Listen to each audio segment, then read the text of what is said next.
feel like Gordon Bombay would have taken his career to even further heights. Everything's flashy, everything's cocaine, everything's Fun. Open wide for some soccer. I don't care what you think about what your personal thoughts are at home. I care that you hate the Cowboys. Call this college ruled. Welcome back, everybody, to the Sports Experience podcast as Junior Griffey fell down. I'm Dominic DiTolla. This is Chris Quinn, and we're back down here in Engle studio. Just a couple of comics that enjoy sports and talking sports, and all your audio needs in Tucson, Arizona can be taken care of down in this basement. And Chris, we're coming to the end of a block of episodes right Last now. one. Last one of Big East basketball coaches, some of the most iconic figures in college basketball when the conference was created in the late 70s, all the way really through its glory days to the mid-90s. But this guy lasted probably longer than any of them, like a cockroach. I think he retired this last year. Yeah. Can we get what your mom's quote on this hymn was? Nikki, honey, you're doing episodes today. Who are you doing them on? Lou Carnesecca. Oh, I loved him over at St. John's. And who else? Jim Boeheim. Oh, you mean that whiny prick from Syracuse? And that's who we're doing. Jim Boeheim, that whiny prick from Syracuse. Oh, Jim Boeheim. Another New York through and through, though. That's something that I love. He never really left upstate New York, Chris, did he? We're going to make the same jokes we did last time. Yeah, I don't care. I mean, he's going where? Austin, Massachusetts? That's right. Austin, Massachusetts for the Big East tournament. So, James Arthur Boeheim Jr., born November 17th, 1944, into a German-American family in Lyons, New York, a small town 57 miles west of Syracuse, where I'm assuming there's not a whole hell of a lot except wildlife. No, yeah. Parents James and Janet owned a funeral home started by their great-grandfather in the mid-1800s. Yeah. Which, the name's still on the funeral home. It's crazy. He grew up as a Syracuse fan because, I mean, that's pretty much your only local team out there. Yeah, that was it. I remember when my dad took me to the Hall of Fame in Cooperstown, I saw so many, like, trees. Because on the West Coast, you never see trees like that. Yeah. And as we're driving through, I'm like, Dad, are we in Narnia? He had no idea what I was saying. He just looked at me with that, like, Hank Hill look, like, oh.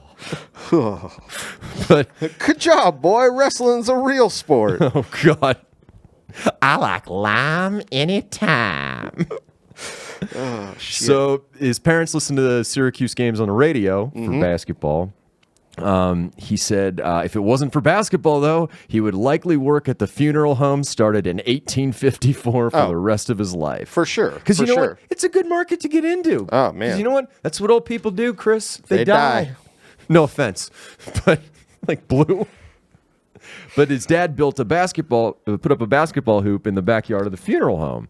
And he would shoot hoops at all hours of the night because his dad added lights, and a pissed off neighbor, I guess, told the cop about it. And he's like, hey, he's going to be a famous man one day.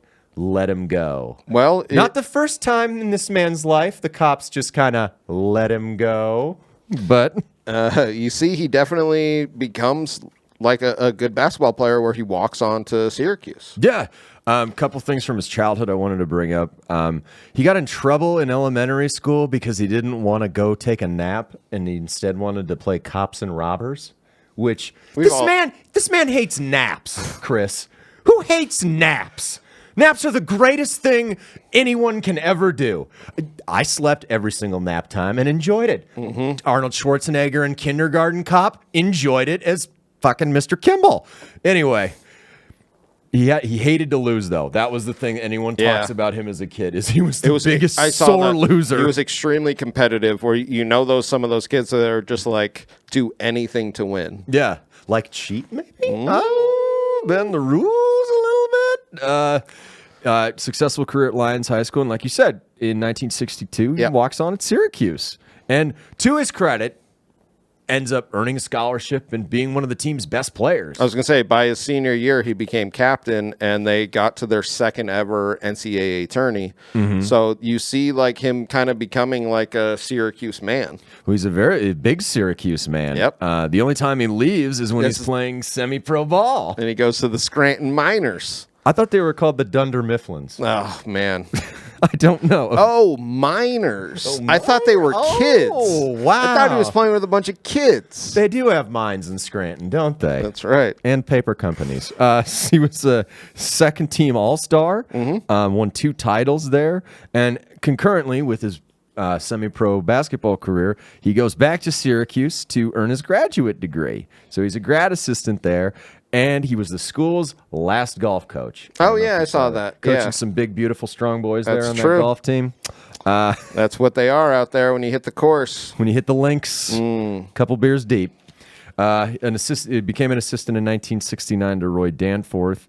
In 1975, they went all the way to the Final Four. Yep. Syracuse with him as an assistant. And then the head coach leaves. Yeah. Because it looks like he did so well that Jim actually takes over, which it's such a lucky thing for him where you do so, or your team does so well that then he gets this opportunity to take over Syracuse in 76. Yeah, the coach had actually left for to be the basketball coach and athletic director at Tulane. Oh, yeah. That's what I had ended up reading. And in his first year, he's promoted. He does. I mean, one thing about Jim Boeheim, he knows how to win basketball games. Yeah, they go to the Sweet 16 and they're 26-4. Yeah. So it's the right move. Yeah, and you know what, Chris?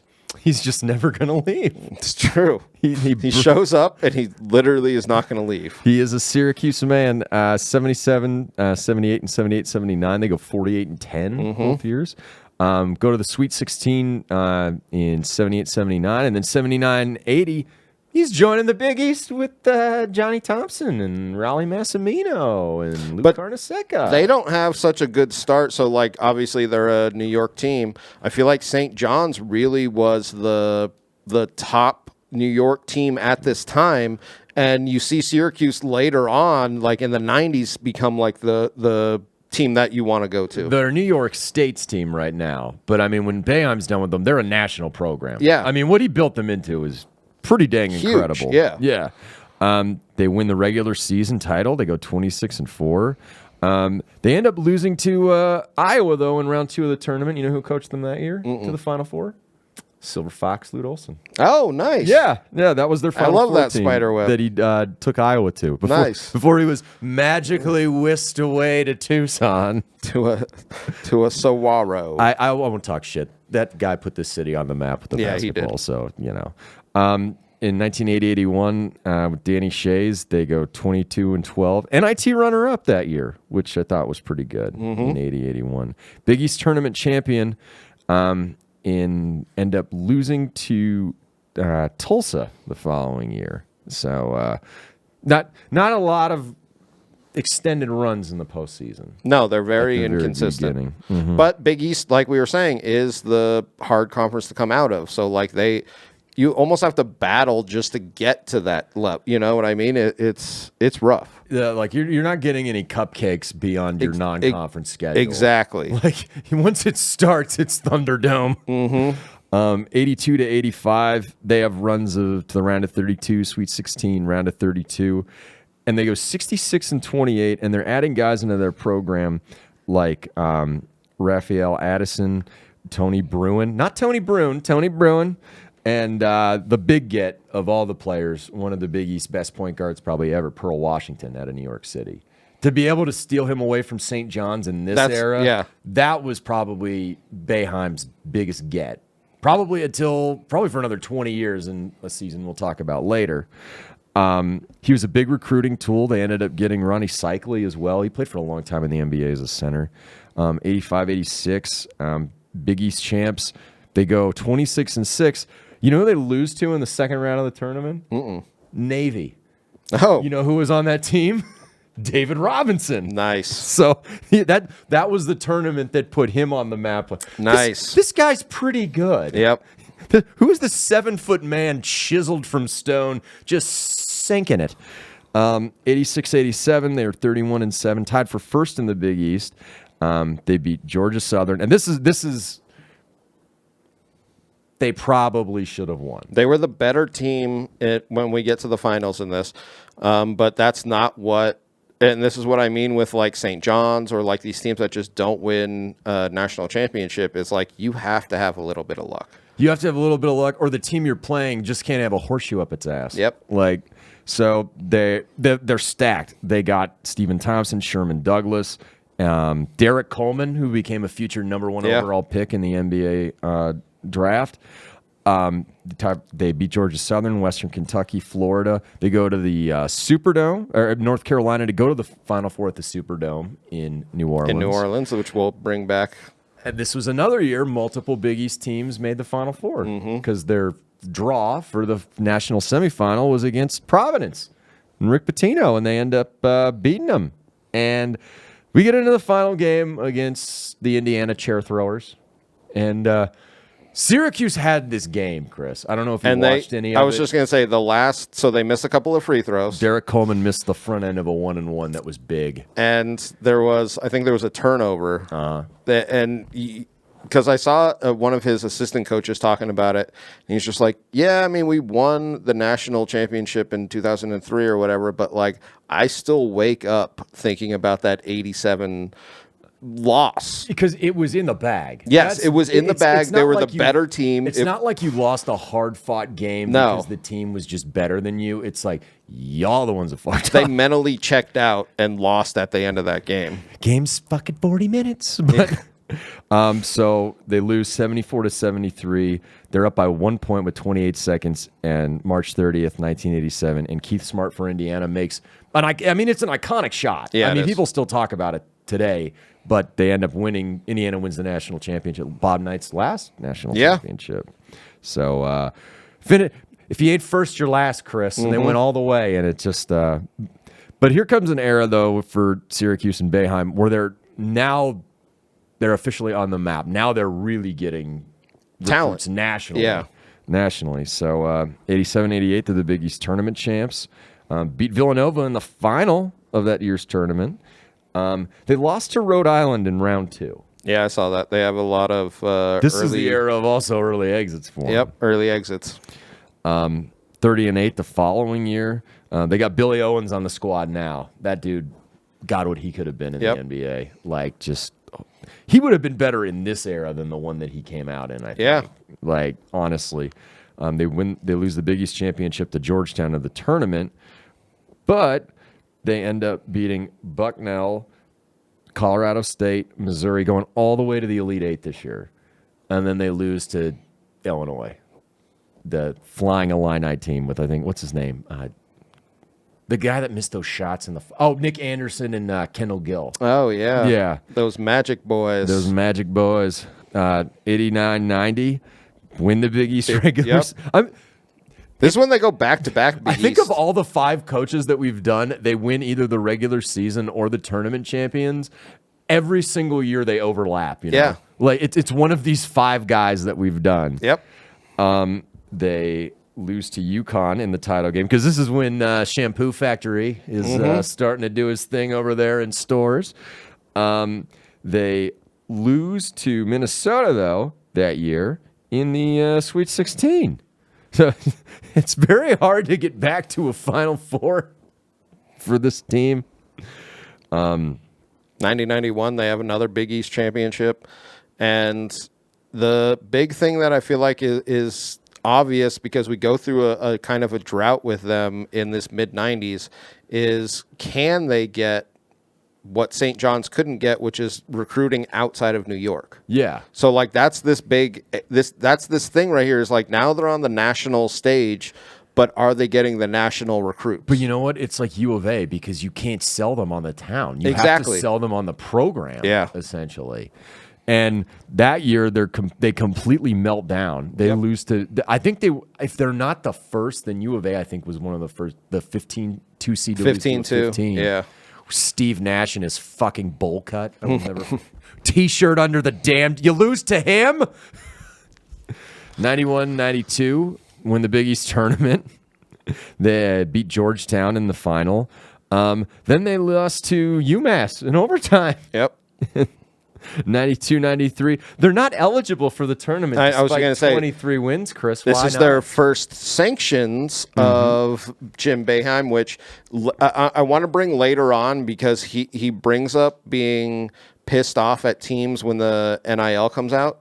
Oh, of course he is. And then people were like, dude, you were paying people in the 90s, and we have proof of it, where you were sanctioned in 93, and we'll bring it up again because they actually, Syracuse personally takes themselves out. We're like, we're sanctioning ourselves. We fucked up. That's why I hate these crusty assholes like him and Nick Saban. It's I hate it. What the hell do you think you were doing? Now it's just now anyone can do it. And they were like, we had a thing set up where we could play players under the table. Now you guys are messing that up. We had this thing where we had to recruit student athletes. Well, you could see this really messes them up. They don't win another Big East until 98 title. They win a couple of tourneys, but they don't have like that really good team until we get into the 2000s. Yeah, so like 93, 94, they go 23-7, which But is fine. I was going to say that was like the last team that they were like, oh, we're sanctioned? And you can't transfer out. There's no transfer portal. Yeah, so you're locked in. You poor bastard. You're locked in and you can't go anywhere. They beat UH. Hawaii somehow made the tournament this year.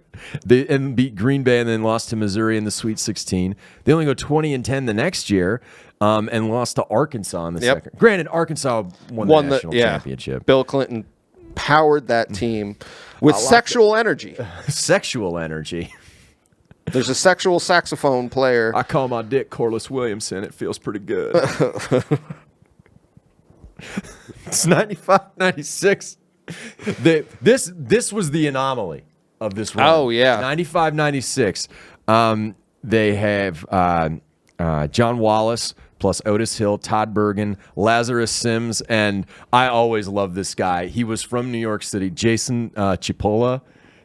His last name means onion in Italian. Oh, awesome. So I always liked rooting for him on these Syracuse teams. Jason, not in the sauce. Not in the sauce. No. I tell him not to put too many onions in the sauce. That's right.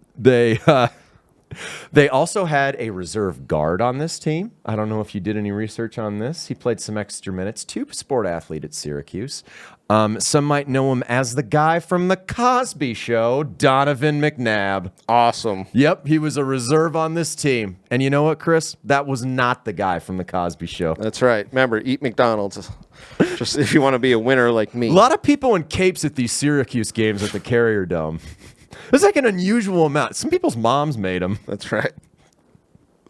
With the eczema in the face. It's not O'Doyle. McPoyles. McPoyles. How many of them are there? Oh, my God. Oh, look, he brought his little fife. What could that be a jar of? Classic mistake, Frank. Classic mistake. Taking more acid. Oh, was that all the shit in my beer? I drank those little papers, Frank. What the fuck? All right, back on track. This was actually a really good team. So they were a number 4 seed. They lost in the Big East, I believe, the tournament final to UConn. UConn. Because this was the He Got Game. Oh, yeah. Squad. Yeah. They beat Montana State, then Drexel, then Georgia, and then this is the era where Kansas was melting down in these postseason, so they beat Kansas. They go to the Final Four, and they get lucky because they draw not UConn. Mm-hmm. It was Mississippi State who beat UConn. So they're playing Mississippi State in the semifinal, and they beat them, and they go to the finals at the Garden. I think this was in New York. Oh, yeah. So April 1st, they played Kentucky. This 95-96 Kentucky team was loaded. Yeah. I mean, this is the beginning of 2 out of 3 years they won national titles, and the one year they didn't, they lost in the final. Like, they had a lot of NBA talent on there. They played a decent game. They just lost 76-67. But you're right. Now in the late 90s, they're not doing quite as well. Well, it's you see just like it fluctuates to like some programs will just pick up better players, and that's what, to Jim's credit, he stays in Syracuse for 40 years. Yeah. So I mean, that's longer than Carnesecca. Yeah. Like, I mean, of tenured college basketball coaches, a long time. Like, especially at one place, because you guys, Lute also coached for like 40 years, but he was at 3 different places. Yeah. So 96, 97, they have to go to the NIT that year. Lost in the Sweet 16 the next year. 98, 99, first round. They actually won the Big East in that year. Yeah. But, yeah, they lose in the first round. You're just like, oh, man. 99-2000, Big East regular season champs, which is great, beating Samford in Kentucky, but they lost to Michigan State, who won the national title that year. Yep. So they're close. They're close, but they're next year they beat Hawaii again, but lose to Kansas. Next year they lose to Villanova in the first round of the Big East. They go to the NIT Final Four, but they end up losing to South Carolina and then Temple in the third place game. And in 2002, 2003, they get the recruit. Yep. As important as Pearl Washington was for Boeheim in building the program, this is the guy where it finally comes together. And Well, what I heard from Jim Boeheim was when he was talking about getting Carmelo Anthony, he said he wasn't their first choice. But he was, and this is what they said, he was like, no, this is the best player that we have a chance of getting. So, like, there were other guys coming out of high school that were, like, technically, like, looked at as higher. And then he even said he was just like, thank God we were in that, like, not middle, but, like, the second tier of like, colleges to go to. Because he was like, we wouldn't have picked him up. And he became the star. Wasn't he in the same recruit? Like, who would have been better besides LeBron James out of that class? I don't remember who, because he even said somebody's name, and you're like, oh, I remember that college player, not like a good pro, but I you were remember like that guy who's probably playing in Serbia right now. yeah, exactly. That kind of shit where you're just kind of like, oh yeah, I remember that. Kurt Heinrich or whoever the fuck Kurt it was. Oh you my know, God. like Jesus. Oh, that man was whiter than mayonnaise. Oh man. Kirk Heinrich. The Wonder Bread miracle. But we get this really young Syracuse team. Yeah, Jerry McNamara is a freshman too. I mean, like they're young. They're a young team, but they have an incredible regular season. Yes. Win 30 games, Big East regular season title. Well, I'll tell you that I saw a little story where they played Michigan State away, and they were flying out, and they said they had like horrible turbulence. Yeah. Like they were like, dude, we were hitting air pockets where it was crazy. And it was one of those, because it was a bunch of freshmen, so everybody was really scared. And they were saying that, like, we kept calming down because we kept seeing Jim Boeheim at the front of the plane just reading a book. Like, literally, like, nothing was happening. And then I saw an interview with him. He just goes, yeah, on planes is the only place I actually read because it's just, like, blocks me out. And then they asked him about this, like, trip because they were like, dude, the turbulence was crazy. He just goes, I don't remember that at all. And like every player was like, I thought I was going to die. But then they went to Michigan State and they beat them. And they, as a young team, they were like, oh, we could actually get to the Final Four. Not even acts of God can stop us. That's right. Hey, Carmelo, better call the stewardess. I'm going to need one of them bags. I don't think this plane has stewardesses. Wonder if there are any pilots. Oh, now you're asking him. Whatever. He's not fooled. Up. Every time there's plane turbulence, I think of that. Up your butt, Joe Boo. Just see Harris Yep. going, he's not fooled. He's not fooled. Is that a detective story, Chris? You want to trade? So they're number 3 seed. They beat Manhattan, Oklahoma State, and Auburn in the Sweet 16. Then take care of Oklahoma. Then they go to the Final Four and beat Texas. Well, I want to talk about this Texas team because Carmelo Anthony felt like he should have had the Naismith award. Right. He felt like he should have won the Player of the Year, but they literally were telling him the whole year, it's just like, you're a freshman. They're just not going to give it to you. So they gave it to TJ Ford. TJ Ford, that's right. Who was a fan. Like, there's nobody was talking. He was like a fucking lottery I was going to pick. say, he was like 20-8 on, you know what I mean? So he was fantastic. But Carmelo said going into that game, he was like, I'm going to prove why I'm the best player. And people say this is like his putting a stamp on it. I think he went like 31 points. Yeah. He dominated that game. And I mean, if you want to make the argument, I mean, he was a 3rd overall pick that summer. Yeah. He was the best player in college basketball. The only 2 people ahead of him were LeBron James and high school Darko kids. Milicic. Yeah. Who was so good for those Pistons Darko teams. so good. Darko. Donnie Darko Milicic. That is always one of those horrible things where you're like, no, we're gonna pass on Melo. That's not for Darko. Could you imagine if the Pistons team had taken Carmelo? Oh yeah, There's probably no Pistons right now as far as being god awful. that's wild. They to think. probably would have won 2 or 3 more championships. Yeah. So anyway, they make it to the final Against April 7th, the- 2003 against Kirk Heinrich. and against what people thought was the obvious dominant team. Kansas coming into this was like number one. All of that shit where they were like, Syracuse is cool, but like The media was just like, Roy Williams. yes, exactly.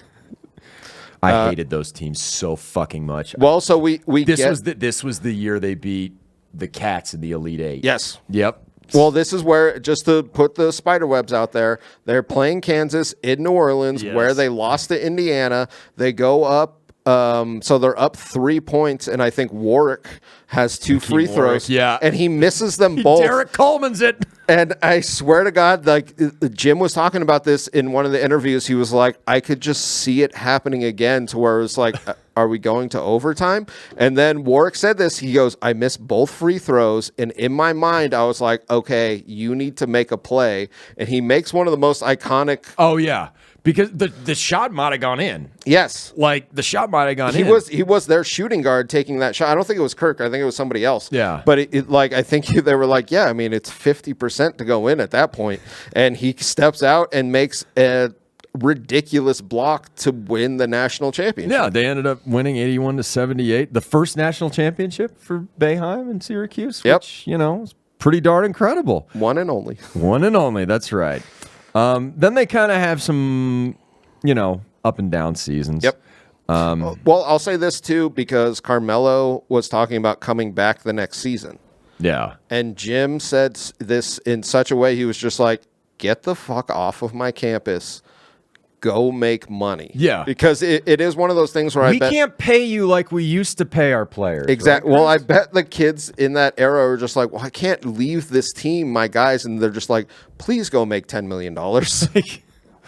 Do you want to get hurt on Yeah, accident? that's- Like, do you want to not have think generational wealth? Melo actually played those last 2 games with a hurt back. Oh, Jesus. Yeah. I mean, he just retired only like a year or two. I know. Right? It's Like, he played for crazy. fucking He ever. played forever. He made the Nuggets not crappy. I remember that. Like, they were just god awful. Then he showed up. It's like, hey, we're like a 5 or 6 seed Yeah. in the playoffs. We're actually all right. He resurrected that franchise Lazarus style. I mean, Christ. 2004, 2005, losing the first round of the tournament. 2005, 2006, they did win the Big East tourney, but ended up crapping out there. NIT quarterfinals, 2006, 2007, and 2000. They set up. I did want to add in 2008 on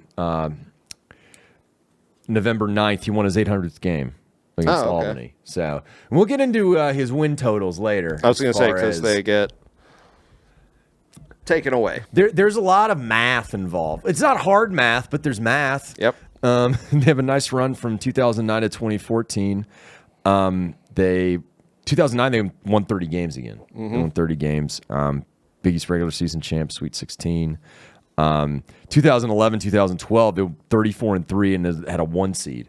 Won the Big East regular season. This is the team that had what's his name? Dion Waiters and Oh, yes. yeah, yes. those guys. This was like their Raheem last Christmas. really good team. Fab Mello, that name. Yep. Losing the Elite Eight to Ohio State, though, that year.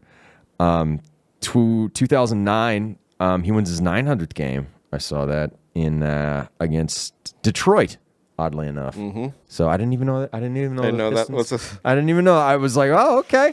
2012, 2013, though, they win 30 games again. They go to the Final Four. So this is their first Final Four in 10 years. In 10 years, which I think is his fourth. Yeah, I this point. think it's his 4th. They end up losing to Michigan.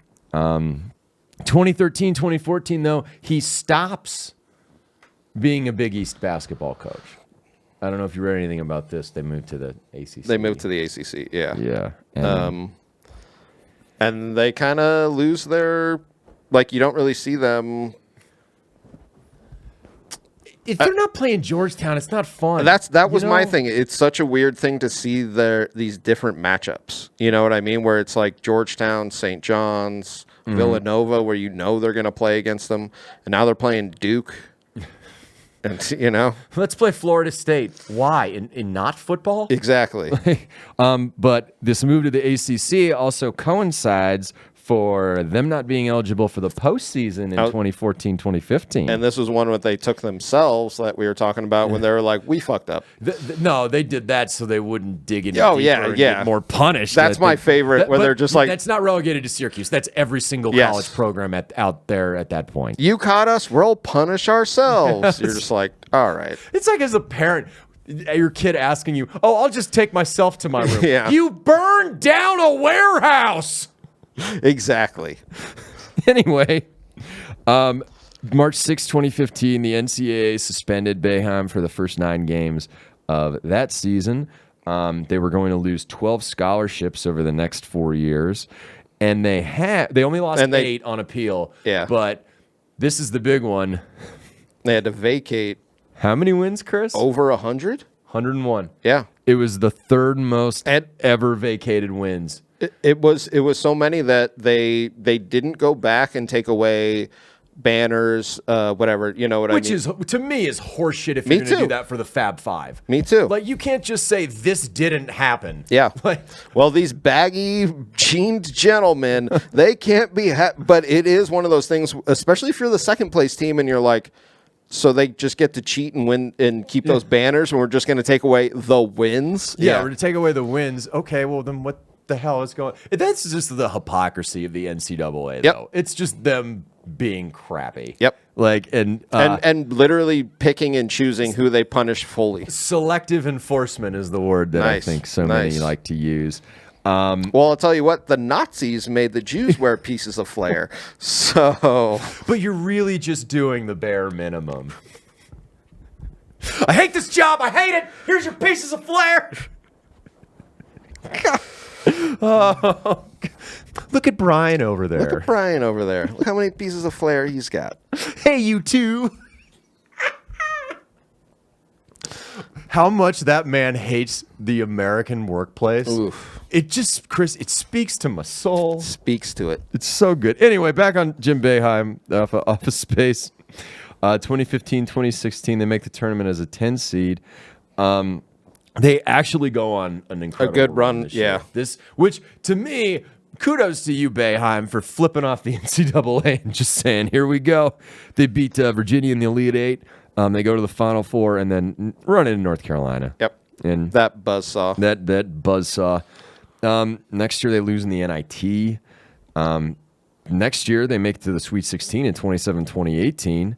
That was the year they ran it. They were in the first 4. They were one of the last teams in the tournament. So they beat Arizona yeah. State. So they were one of like the first teams to ever do that. To and do go on that. kind of like a really The 68 or whatever. yeah. Now they're at like 98. Yeah, at this whatever point. it is. Like however many teams are in there.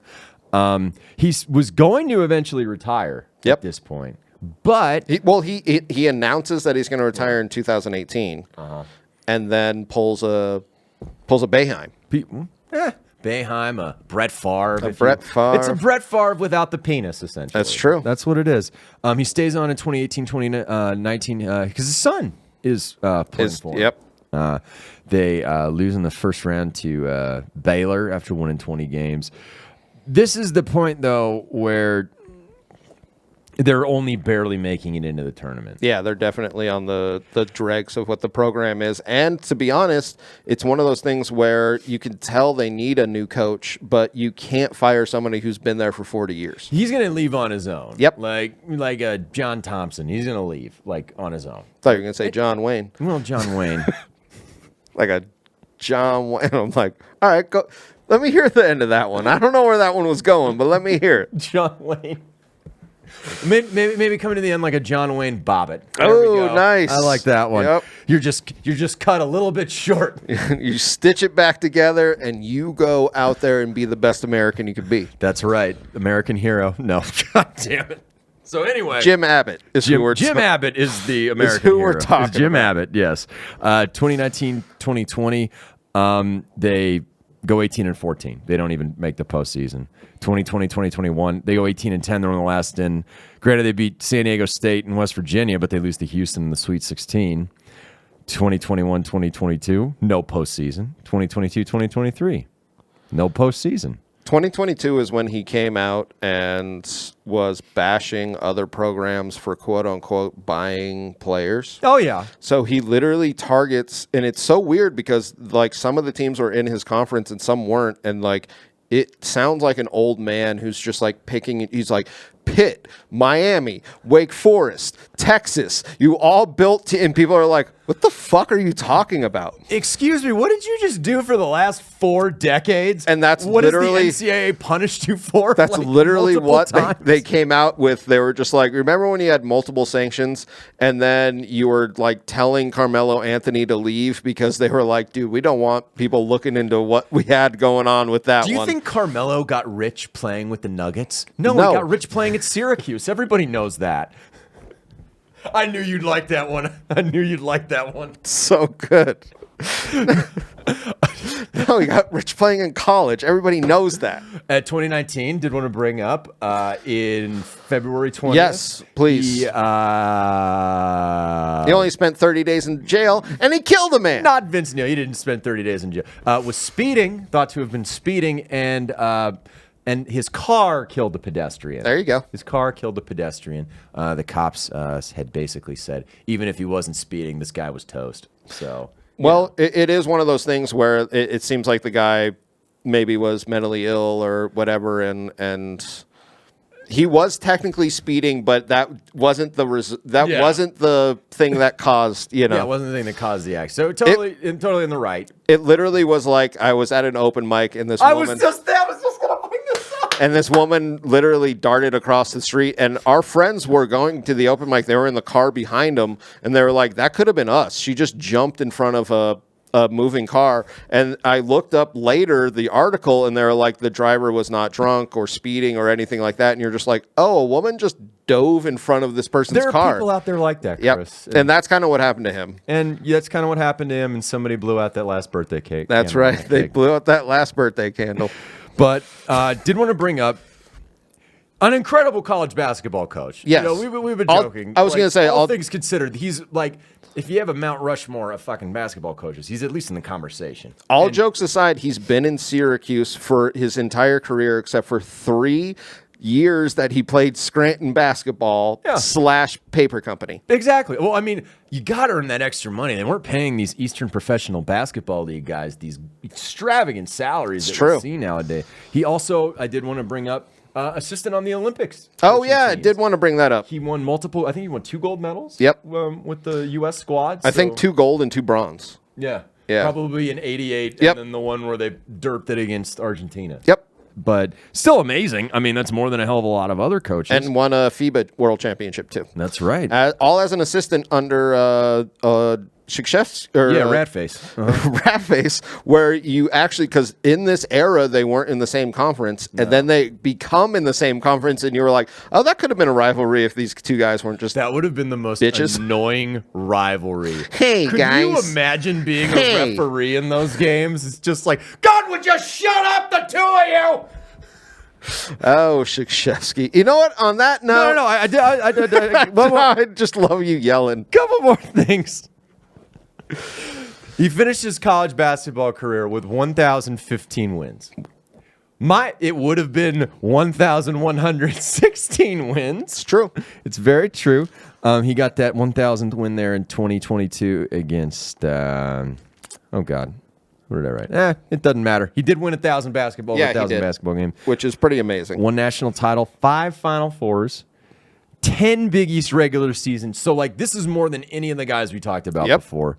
5 Big East tournament wins, 4-time Big East Coach of the Year, with all this shit's overlapping, which is really awesome. 3 Olympic golds as an assistant, actually. And also the father, well, not the father, but the guy that really popularized the 2-3 zone. That's why Syracuse always had those awesome defenses. I was just going to say, so he almost, because feel like Big East was a man-to-man bang down low, and he really did like a 2-3 zone and confused the hell out of people Yep. is what it did. And in the NBA, because in the NBA at the time, until probably the early 2000s, you couldn't play zone. It Yep. was illegal, the illegal defense rule. But his what was I going to say?